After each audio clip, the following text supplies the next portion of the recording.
오늘의 말씀은 에베소서 1장 11절에서 14절까지입니다. 다 같이 합독하시겠습니다. 모든 일을 그의 뜻의 결정대로 일하시는 이의 계획을 따라 우리가 예정을 입어 그 안에서 기업이 되었으니 이는 우리가 그리스도 안에서 전부터 바라던 그의 영광의 찬송이 되게 하려 하심이라.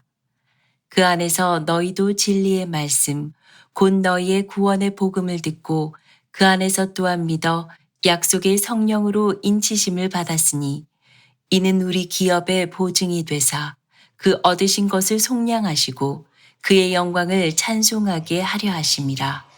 아멘. 할렐루야. 우리 앞뒤 좌우로 한번 인사하시겠습니다. 천이 되고 강국이 됩시다. 우리 인사하시겠습니다. 천이 되고 강국이 됩시다. 아멘. 네, 어제 우리 체육대회 전 가족 한마음 체육대회를 잘 마쳤습니다. 사진 하나 보실까요? 네.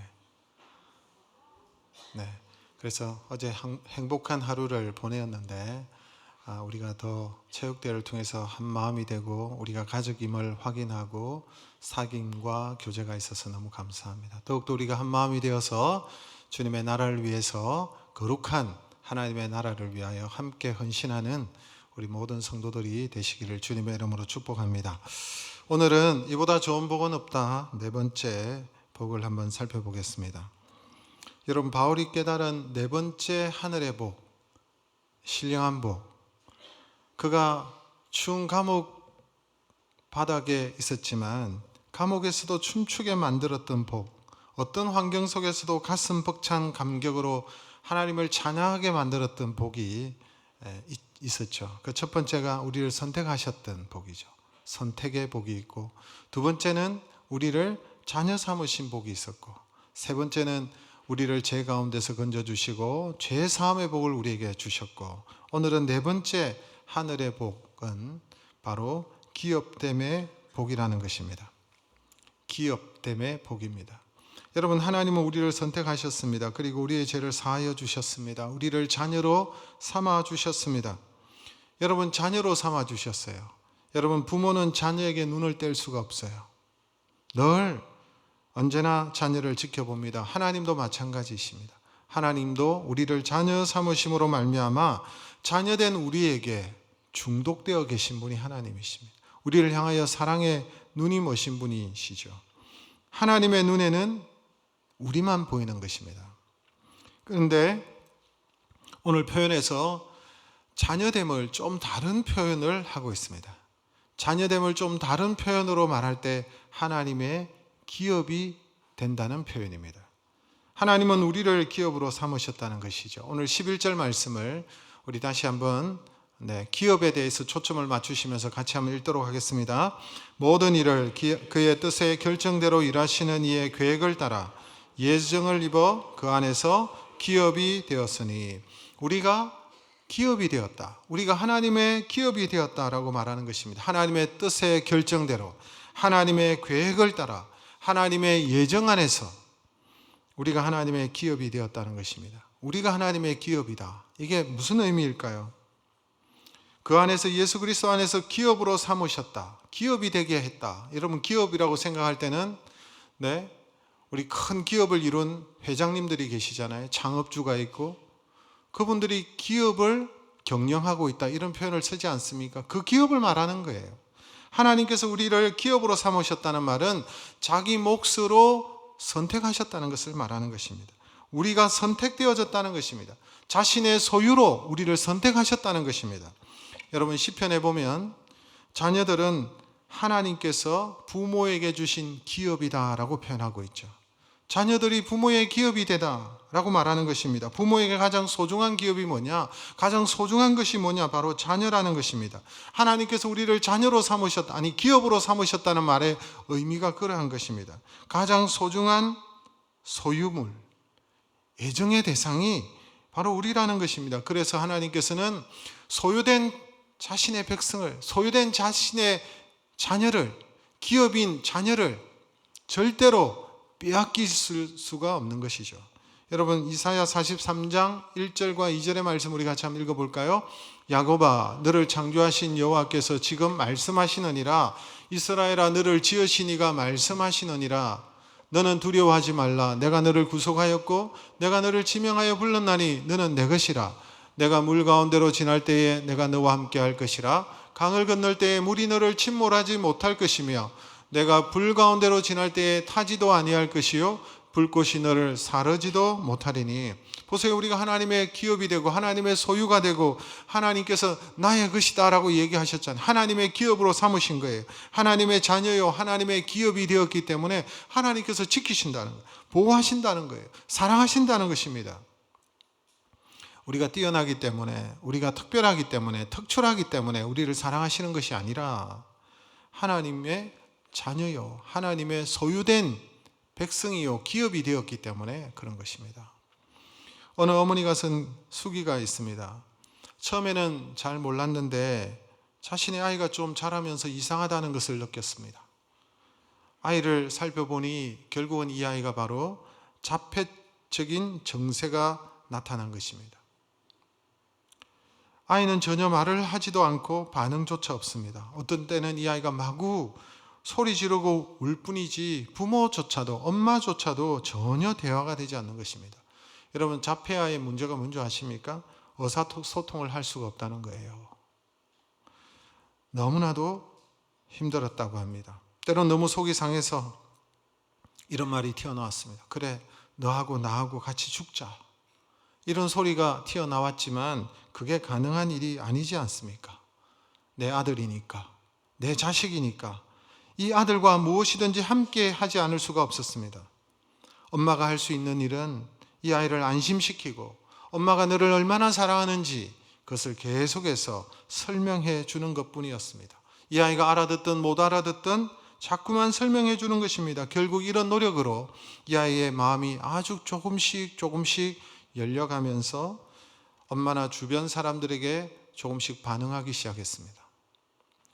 여러분, 이전에 제가 이런 기사를 본 적이 있습니다. 외국인인데 한국의 내성마비 혹은 자폐증 아이를 입양하는 것을 기사로 본 적이 있습니다. 이해가 되지 않습니다. 정상적인 아이도 아닌데 이렇게 문제가 있는 아이를 왜 아들로 삼고 자녀로 삼을까 생각하다가 참 훌륭한 사람들이구나, 위대한 사람들이구나 이런 생각을 했습니다. 이런 아이를 정말 도울 수 있는 방법이 뭘까요? 내 아들로 삼아서 데리고 사는 것을 말하는 것입니다. 여러분 우리도 이런 아이들을 보면 버려진 아이들이 있지 않습니까? 그러면 기관에 이런 정상이 되지 못한 이런 어려움을 당하고 있는 아이들이 버려져서 기관에 수용되고 있을 때 우리가 하는 일은 가끔 들여다보고 돕고 하는 그 정도겠죠. 1년에 몇 차례나 그 아이들을 돌아볼 수가 있겠습니까? 정말 이들을 도울 수 있는 방법이 뭐냐? 자기의 아들로 삼는 것입니다. 그리고 데리고 사는 것이죠. 여러분, 하나님께서 우리를 기업으로 삼으셨다는 말이 바로 이 말입니다. 이게 무슨 말일까요? 전혀 하나님을 알지도 못하고 선을 행할 만한 능력이 조금도 없는 우리를 하나님께서 한평생 책임지시기 위해서 우리를 자녀로 삼고 우리를 당신의 소유로 삼았다는 거예요. 사실 한평생이 아니라 영원토록 책임지시기 위해서 자녀로 삼으셨다는 것입니다. 사실 우리는 우리 자신을 건강한 사람으로, 멀쩡한 사람으로, 정상적인 사람으로 그렇게 생각하죠. 사실은 착각입니다. 우리는 하나님 앞에서 자폐아와 같은 자들입니다. 하나님께서 아무리 말씀하셔도 우리가 알아듣지를 못하는 거예요. 오히려 겁에 질려서 소리를 지를 뿐이죠. 언제 겨우 하나님 앞에 반응합니까? 하나님께서 우리에게 계속해서 수없이 사랑한다고 말씀하실 때 그때 조금 반응하는 거예요. 우리는 하나님 앞에서 지진하는 자들과 같습니다. 도무지 하나님 말을 알아듣지 못하는 거예요. 하나님께서 하나부터 열까지 함께하지 아니하시면 무슨 사고를 칠지, 무슨 사고를 당할지 참으로 위태로운 자들이 바로 우리들입니다. 이런 우리를 하나님께서 영원토록 책임져 주시기 위해서 우리를 자녀 삼으시고 너는 나의 소중한 기업이다 라고 품으신 거예요. 여러분, 우리가 이런 어려움에 빠져 있는 아이를, 장애를 가진 아이를 데리고 있는 부모라고 한번 생각해 보십시오. 우리 교회도 이런 자녀를 가지고 계신 부모님들이 있습니다. 이 아이를 두고서 여러분 어떻게 하시겠습니까? 내 아이가 이런 아이라면 이 아이를 좀 더 온전하기 위해서, 건강하게 살도록 하기 위해서 부모라면 최선을 다하지 않겠습니까? 무슨 일이 있어도 이 아이를 건강하게 한번 만들어 보고 싶고, 이 아이가 스스로 살아갈 수 있는 아이가 될 수 있도록 그런 희망과 소망을 가지면서 얼마나 애를 쓰겠습니까? 만일 이 아이가 수영을 한다고 한번 생각해 보십시오. 이 아이를 수영을 가르치는 것 쉽지 않습니다. 마치 전쟁을 치르듯이 수영을 가르칠 것입니다. 아이가 물속에 들어가서 겁을 먹고 아이가 하지 않으려고 소리를 지를 때에도 어떻게든 아이를 설득하여서 그 물 안에서 노는 것이 얼마나 즐거운 일인지를 가르쳐 주려고 얼마나 애를 쓰겠습니까? 포기하고 싶을 때도 있겠지만 절대로 포기하지 않을 것입니다. 왜 그렇습니까? 내 사랑하는 아이니까, 내 자녀니까. 만일 내가 돌봐주지 않으면 이 세상에 어느 누구도 이 아이를 불쌍히 여기고 사랑해 줄 사람이 없으니까. 여러분, 이것이 바로 우리를 기업으로 삼으신 하나님 아버지의 모습입니다. 하나님께서는 우리 안에 있는 죄성과 전쟁을 시작하십니다. 마치 전쟁을 치르듯이 우리 안에 있는 이 타락한 본성과 싸워서 어떻게 해서든지 우리가 죄를 깨닫고 조금이나마 하나님의 거룩하심을 깨달아 닮아가도록 하시기를 원하시는, 그래서 우리를 향하여 수백 번, 수천 번, 수만 번 소리를 지르면서 가르치시는 거예요. 그래도 우리는 실패하고 또 넘어지지요. 그러나 하나님은 우리에 대해서 실망하는 법이 없습니다. 아무리 넘어지고 실패한다 하더라도 하나님은 우리를 사랑하십니다. 우리를 자녀 삼으셨기 때문에 그렇습니다. 우리에게는 한순간이라도 눈을 떼시는 일이 없습니다. 하나님은. 왜냐하니까 하나님께서 한순간이라도 눈을 떼는 순간에 우리는 걷잡을 수 없는 파멸로 굴러 떨어질 수 있기 때문에 그렇습니다. 하나님은 우리를 기업으로 삼으셨어요. 가장 소중한 존재로 삼으셨다는 거예요. 우리를 하나님의 소유로 삼으셨다는 거예요. 그 말을 다른 말로 하면 자녀로 삼으셨다는 거예요. 그래서 여러분, 우리가 하나님의 기업이 됨이 얼마나 큰 축복인지 아시겠습니까? 이보다 좋은 복은 없는 것입니다. 두 번째로, 우리가 하나님의 기업이 될 뿐만 아니라 우리는 하나님의 자녀 되었기에 우리에게 하나님께서 기업을 주신다는 사실입니다. 하나님의 자녀이므로 하나님께서는 우리에게 영광스러운 기업을 상속해 주신다는 의미를 가지고 있습니다. 우리가 하나님의 기업이요, 또한 하나님의 자녀이기 때문에 또한 하나님께서 우리에게 기업을 상속해 주신다는 거예요. 로마서 8장 17절 말씀 우리 같이 읽겠습니다. 자녀이면 또한 상속자 곧 하나님의 상속자요 그리스도께서 함께한 상속자니 우리가 그와 함께 영광을 받기 위하여 고난도 함께 받아야 될 것이니라. 우리 모두는 하나님의 자녀인 동시에 하나님의 기업을 상속받게 될 권한을 가진 상속자라는 것입니다. 기업을 받을 자라는 것입니다. 이 권한은 주님과 함께 영광을 누리는 것이다 라고 말했습니다. 주님과 함께 영광을 누린다는 것은 곧 무슨 말입니까? 주님이 누리시는, 주님이 받으시는 그 기업을 우리도 함께 받고 하나님의 자녀로서 살게 된다는 거예요. 이것은 말로 표현할 수 없는 축복입니다. 하나님께서 끔찍히 우리를 사랑하시기 때문에 예수님이 누리시는 이 모든 좋은 것을 우리에게 주신다는 사실이에요. 로마서 8장 32절에 보니까 자기 아들을 아끼지 아니하시고 우리 모든 사람을 위하여 내어주시니가, 독생자이신 예수 그리스도를 아끼지 아니하시고 우리를 위하여 내어주시니가, 십자가에 내어주시니가 어찌 그 아들과 함께 모든 것을 우리에게 주시지 아니하시겠느냐. 우리에게 모든 것을 주신다는 거예요. 우리에게 뭘 주시는 거예요? 기업을 주신다는 거예요. 기업을.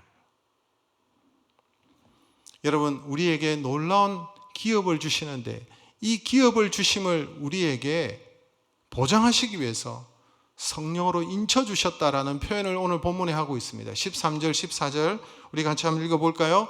약속의 성령으로 인치심을 받았으니 이는 우리 기업의 보증이 되사, 성령님이 우리가 기업을 받을 것을 보증해주고 계신다라고 말을 하고 있죠. 성령님은 어떤 분이십니까?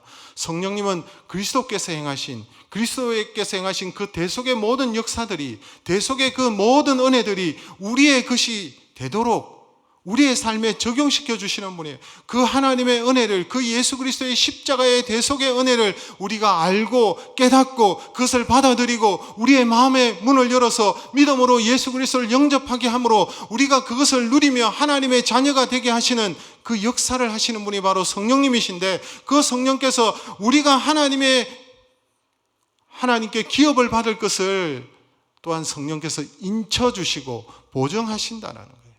인친다는 말은 도장을 찍는 것을 말하는 것이죠. 보증을 하신다는 거예요. 여러분, 우리가 집을 살 때 아직 전세를 살고 계신 분이 있어요. 전세 기간이 남았어요. 그런데 여러분, 도장 찍으면 어떻게 되나요? 그 집이 누구의 집이 되는 것입니까? 내가 아직 살지는 못해도 그 집은 내 것이 되는 거예요. 언젠가는 내 것이 되는 거예요.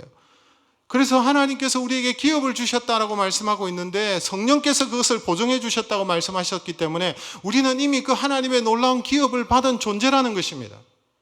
이미 우리는 하나님의 앞에서 그 기업을 받은 하나님의 자녀인 줄로 믿습니다. 실감이 안 나시죠?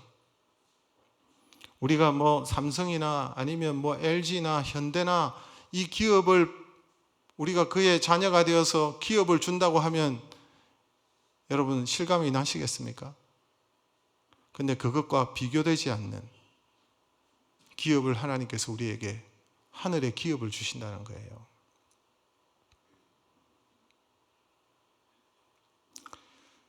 실감이 안 나니까 지금 이렇게 잠잠하게 앉아 계시는데 저도 마찬가지입니다. 여러분, 하나님께서 우리에게 주실 기업은 어떤 기업일까요? 여러분, 하나님께서는 자녀를 우리에게 기업으로 주셨다 이런 표현도 하고 계시지만 내가 너의 기업이야 라고 말씀하실 때도 있습니다.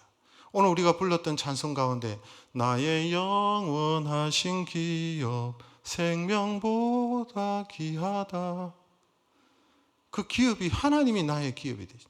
여러분, 구약에 보면 12지파들에게 땅을 다 나누어 주시잖아요. 근데 레위 지파는 땅을 안 주셨어요.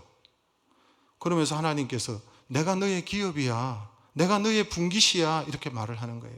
그 기업이라고 할 때 하나님께서 우리를 소유 삼아 주신 것처럼 하나님께서 우리의 소유가 되어 주신다, 이런 의미를 또한 가지고 있다는 거예요. 하나님이 기업이 되신다, 그 하나님을 소유하고 있다는 것, 하나님이 우리의 아버지시라는 것이 얼마나 크고 놀라운 복인지 모릅니다. 하나님을 소유한 사람이라는 것은 모든 것을 다 가졌다는 거예요. 여러분, 하나님께서 우리에게 주실 기업은 어떤 기업일까요? 여러분, 하나님께서 우리에게 주실 기업은요, 천국을 말하는 것입니다. 하나님의 나라를 우리에게 기업으로 주신다는 거예요. 하나님의 나라를. 이 세상 나라가 아니에요. 왜? 이 세상 나라는 우리의 기업이 될 수가 없어요. 이 세상의 나라는 타락했기 때문에, 세상의 나라는 타락했고 하나님 앞에서 멸망받아야 될 세상이기 때문에, 썩어질 세상이기 때문에, 심판의 대상이기 때문에, 여러분, 죄로 가득한 이 세상 나라를 하나님께서 우리에게 기업으로 주시잖아요. 이 나라는, 세상 나라는 어떻게 됩니까? 타락했고, 그래서 저주를 받았고 심판과 멸망이 기다리고 있는 것입니다. 이것이 세상 나라에 하나님께서 생각하시고 계시는 시나리오입니다. 이 세상 나라에 대한 시나리오 바뀌지 않습니다. 세상의 나라는 끝이 있는 거예요. 멸망인 거예요.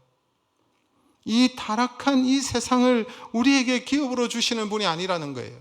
하나님의 나라를, 천국을 우리에게 기업으로 주신다는 것입니다. 우리가 좋은 시대에 지금 살아가고 있는 것 같죠. 배고프지도 않고 전쟁도 없고 내가 고생하지 않으니 내가 편하니, 이 세상을 바라보는 눈이, 이 세상을 따뜻한 시선으로 우리가 바라봅니다. 참 좋은 세상이구나, 이 세상이 마치 천국과 같구나.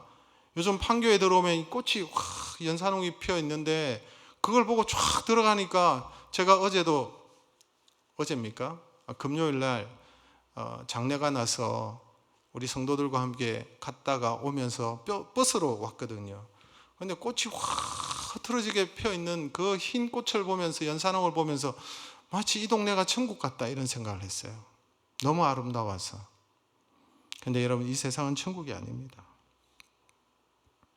여러분, 조금만 눈을 뜨고 세상을 바라보시면 이 세상이 얼마나 악한지 모릅니다. 얼마나 많은 사람들이 지금 죽어가는지 모릅니다. 여러분, 자신의 권력과 정권을 유지하기 위해서 수많은 사람들이 지금 많이 죽음을 당하고 있는 그런 시대에 여러분, 우리는 모르지만 살아가고 있는 사람들이 있습니다. 우리나라도 과거에 여러분, 자신의 정권을 위해서 죄 없는 사람들을 연행하여서 그들을 끌어다가 남모르게 새벽에 죽은 자들도 비일비재합니다. 세상 곳곳에서 빚어지고 있는 이 악한 일들을 일일이 열거한다면 끝이 없을 것입니다. 음란하고 포악한 이 세상, 가진 자들의 욕심을 내고 횡포를 부리는 이 세상이 얼마나 악한지 모릅니다. 지금도 세계 도처에는 전쟁으로, 내전으로, 기근으로 수많은 사람들이 굶주리고 탄압받고 있는 자들이 수십억이 되고 있습니다. 수많은 사람들이 인간으로서의 대우를 받지 못하는 거예요. 개돼지처럼 취급을 받고 짐승처럼 취급을 받는 그런 세상입니다.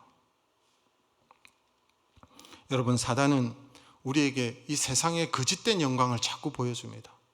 세상의 거짓된 아름다움을 보여줍니다. 그래서 많은 사람들을 유혹하고 우리의 눈을 가려서 죽음의 길로 끌어가는 거예요. 하나님을 부정하게 만들고 하나님께서 앞으로 우리에게 주실 그 기업을 실화처럼 만들어버리고 있습니다. 이 세상만이 유일한 소망임을, 이 세상이 전부임을 사단은 끊임없이 거짓으로 우리에게 유혹하고 있습니다.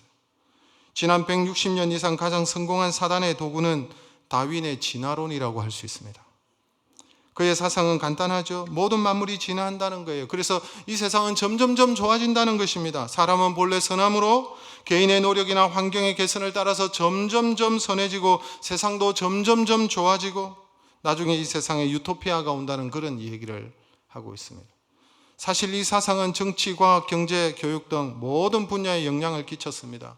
이런 다윈의 진화론이 정치에 영향을 끼친 결과 공산주의라는 혁명 정치를 낳게 되었습니다. 공산주의로 인해서 이 세상이 좋아지고 있습니까? 교육에도 영향을 끼쳤습니다. 현실에만 집중하는 교육이죠. 실용주의적 교육이 도입되면서 학생들의 마음에 우리의 마음으로부터 하나님의 말씀을 밀어내는 역사가 계속 일어나고 있습니다. 실용적이지 않으면 다 쓸데없는 것이라는 거예요. 과학을 연구하는 사람들의 마음에도 파고들어서 과학 만능주의에 빠짐으로 과학이 세상을 유토피아로 만든다고 큰소리치고 있습니다. 진화론이 사람들의 마음에 이 세상이 전부이기 때문에 이 세상에 소망을 두고 이 세상에서 즐거움을 찾아야 된다. 그래서 그들이 부르짖은 게 뭡니까? 성의 자유입니다. 동성애와 모든 성의 자유를 부르짖으면서 쾌락으로 인간의 행복을 찾고자 하는 것입니다. 이 모든 것이 여러분 발단이 거기에서부터 나온 거예요. 이처럼 진화론은 사람들의 마음과 생각, 사상에서 하나님의 나라를 철저히 배제시키고 이 세상만을 추구하며 살도록 하고 있습니다. 이 세상 교육이 그래요. 우리의 자녀들이 배우고 있는 이 교육의 현실이 바로 이것입니다. 이 세상이 전부인 것처럼 그렇게만 설명하고 가르치고 있습니다. 정말 이 세상이 좋아지고 있습니까? 기술혁명이 일어나고 산업혁명이 일어나서 여러분 이 세상이 점점점 좋아지고 인간이 점점 선해지고 있나요? 여러분 그렇지 않습니다. 지상낙원 유토피아 바뀌고 있지 않습니다. 여러분 산업혁명이 일어나고 기술이 발달하면서 꿈꾸었습니다. 유토피아가 오겠구나. 많은 물건들을 생산해내면서 사람들이 편리해지고 그것을 꿈꾸었을 거예요. 그런데 여러분 뭐가 왔습니까? 세계 1차 대전, 세계 2차 대전, 그 산업과 기술의 발달로 수많은 사람들이 여러분 죽임을 당했습니다. 인간의 탐욕과 욕심 때문에. 유토피아가 거짓이라는 사실이 확인되어졌습니다. 이 땅에도 전쟁이 없었던 시간이 불과 여러분 6, 70년밖에 지나지 않았습니다. 6, 70년 전에 이 땅에 여러분 전쟁이 있었습니다. 수많은 사람들이 죽었습니다. 그런데 이 땅에 전쟁이 없으면서 또다시 사람들은 착각합니다. 유토피아의 현상을 꿈꾸고 있는지 모르겠습니다. 천국에 대해서 신화처럼 생각하는 그런 경향들이 여러분 우리 믿는 사람들 가운데서도 일어나고 있다는 사실이에요. 여러분, 하나님은 당신이 사랑하는 자녀들에게 악하고 믿을 수 없는 이 비참한 나라를, 썩어질 나라를 기업으로 주시지 않습니다. 하나님은 우리에게 완전한 기업을, 썩지 않는 기업을, 영원한 하나님의 나라를 우리에게 기업으로 주십니다. 이사야 선지자가 꿈꾸었던, 이사야 선지자가 환상 중에 보았던 그 하나님의 나라를, 사막이 변하여 낙원이 되고 꽃동산이 되는 그 나라를, 사자들이 어린 양과 함께 뒹굴며 장난치는 너무나도 낭만적이고 아름다운 그 나라를, 거짓도 없고 해함도 없고 오직 평화와 사랑만이 넘치는 그 하나님의 나라를, 이사야 선지자가 보았던 그 하나님의 나라를 우리에게 기업으로 주시는 거예요. 사막에 샘이 넘쳐 흐르리라, 사막에 꽃이 피어 향내 내리라. 주님이 다스리는 그 나라가 되면은 사막이 꽃동산 되리. 사자들이 어린 양과 뒤놀고 어린이들 함께 뒹구는 참 사랑과 기쁨의 그 나라가 이제 속히 오리라. 그 나라를 하나님께서 우리에게 기업으로 주실 것입니다. 그러므로 하나님께서는 이 거짓된 세상의 아름다움에 취하여서 그 하나님의 나라를 보지 못하고 한눈을 팔지 말라고 말씀하시는 거예요. 우리 주님께서 그래서 너희는 먼저 그의 나라와 그의 의를 구하라라고 말씀하시는 거예요. 하나님의 나라를 구하라. 구하라는 말은 헬라어로 제테오, 이 말의 뜻은 목표를 설정하고 그것을 얻고자 전력을 다해라라는 말씀입니다. 하나님의 나라를, 그 하나님의 나라를 기업으로 얻기 위해서 전력을 다하는 삶을 살아라라고 우리에게 말씀하시는 거예요. 여러분, 하나님께서 우리에게 주시는 기업이 또 무엇이 있을까요? 우리의 몸을 영화롭게 하십니다. 부활하신 후에 우리 예수님의 몸은 신령한 몸이었습니다. 시간을 초월하고 공간을 초월하는 그런 몸을 입고 계셨어요. 시공간을 초월하는 몸이죠. 신령한 몸, 영화로운 몸이었습니다. 우리는 지금 3차원의 세계에 갇혀 있습니다. 우리는 공간과 시간의 한계를 가지고 있지만 앞으로 우리가 입을 우리의 몸은 영화로운 몸이 될 것입니다. 로마서 8장 30절의 말씀 우리 같이 한번 읽어볼까요? 또 미리 정하신 그들을 또한 부르시고 부르신 그들을 또한 어렵다 하시고 어렵다 하신 그들을 또한 영화롭게 하셨느니라. 우리가 예수 믿고 죄사함을 받고 어렵게 하신 다음에 우리의 몸을 영화롭게 하신다라고 말하고 있습니다. 예수님처럼 신령한 몸을 입게 하신다는 것입니다. 이것이 바로 우리에게 주실 또한 복입니다. 고린도전서 15장 53절 말씀 읽어볼까요? 썩을 것이 반드시 썩지 아니할 것을 입겠고 이 죽을 것이 죽지 아니함을 입으리로다. 이것이 영화입니다. 늙고 병들고 죽는 몸을 가지고 행복하면 얼마나 행복하겠습니까? 그 행복이 얼마나 오래 가겠습니까? 그것은 행복이라고 말하기가 어려울 것입니다. 늙고 병들고 죽은 이 몸을 가지고 인생의 행복이나 자랑도 짧은 찰나적인 순간입니다. 이렇게 더덥고 헛된 몸을 가지고 무슨 소망을 가지고 우리가 살아갈 수가 있겠습니까?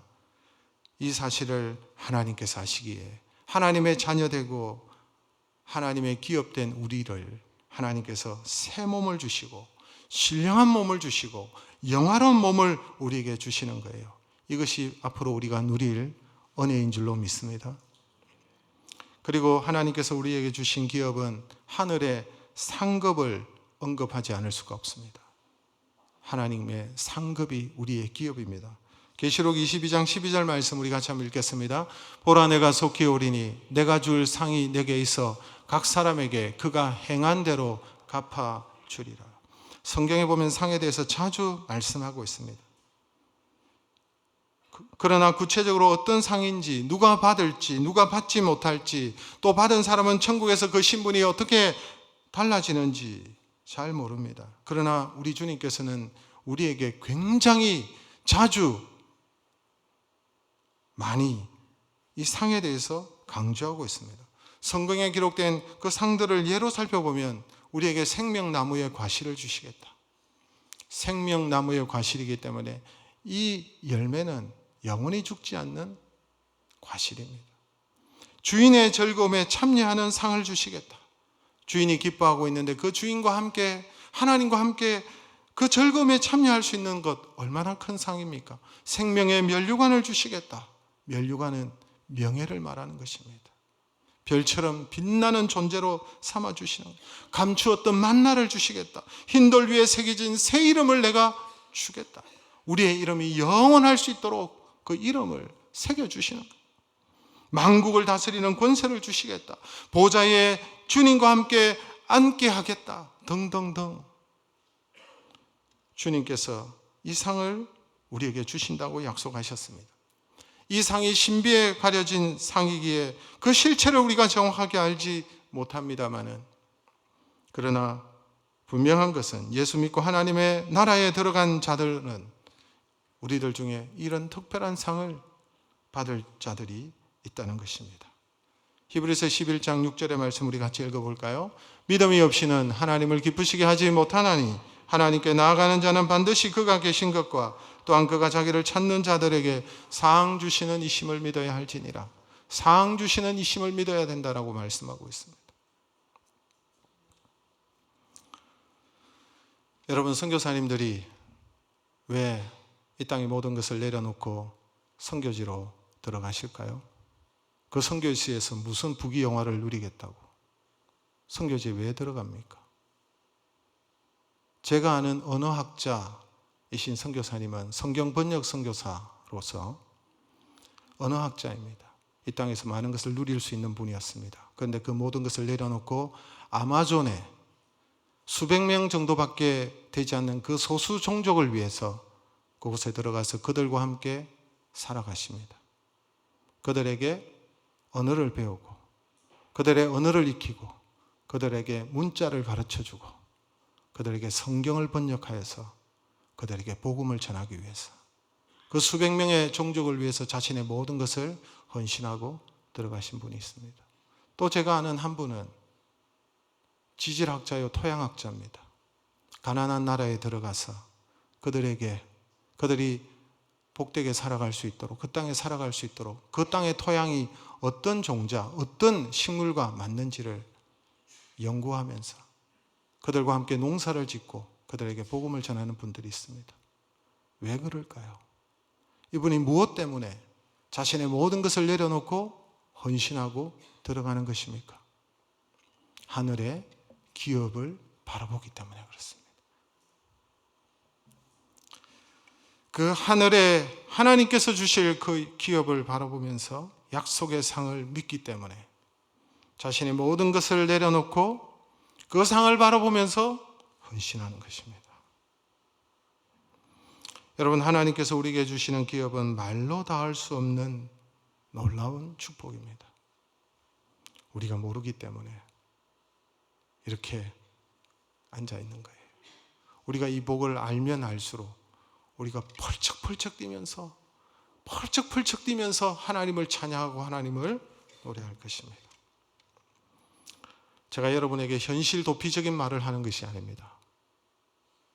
하나님의 말씀입니다. 하나님께서 우리에게 약속하신 내용입니다. 이 신비로운 기업의 실체를, 그 영광의, 그 기업의 영광을 우리가 알지 못하기 때문에, 희미하기 때문에, 눈앞에 분명하지 않기 때문에 우리가 이루고 있습니다.